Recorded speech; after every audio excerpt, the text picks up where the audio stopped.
On October 18, 1989, in West Branch, Iowa, Gerald Ford, the 38th President of the United States, shared history with students from across Iowa.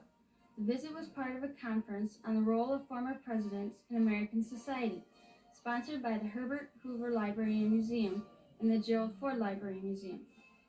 Here's how these students took advantage of a rare learning opportunity. Thank you very, very much. It's a very high honor and a very great privilege for me to come to West Branch and to participate in this conference, which is being held here at the Hoover facilities. Mr. Ford, what advice would you give a young lady wanting to become President of the United States? Well, I hope we do have a young lady at some point become President of the United States. I can tell you how I think it will happen, because it won't happen in the normal course of events. Either the Republican or Democrat political party will nominate a man for president and a woman for vice president. And the woman and man will win. So you'll end up with a president, a male, and a vice president, a female.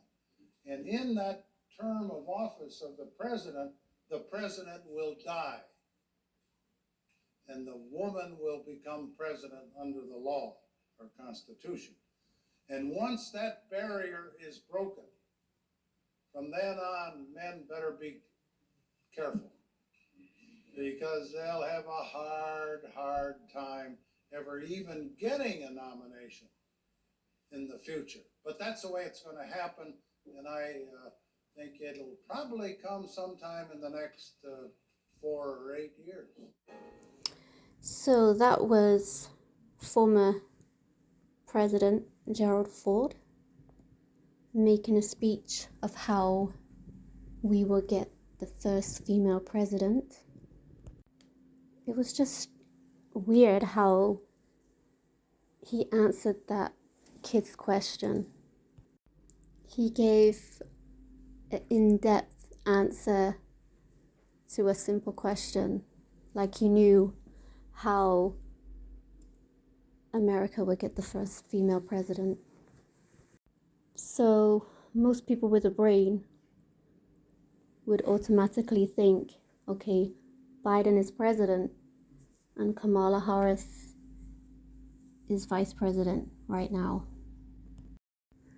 Could Biden die in office and that's how we get the first female president? Let's see. Biden now, he's 81 years old. In Gematria, President Biden equals 81. I remember Biden had 81 million votes, probably by dead people's votes. Yeah.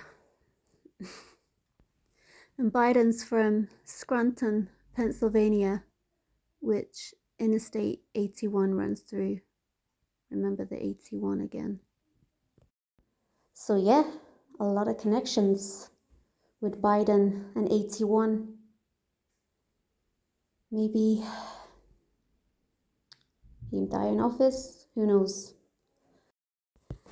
Let's watch this space. So yeah, the real crazy connection is when Gerald Ford did that speech, he did it in the Hoover Library.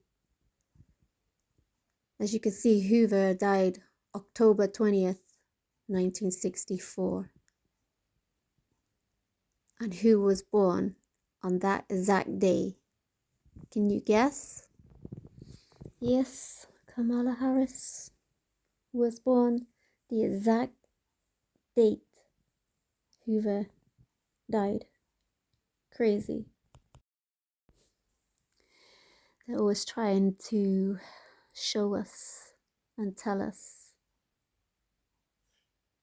what they're doing. Everything is scripted with these people.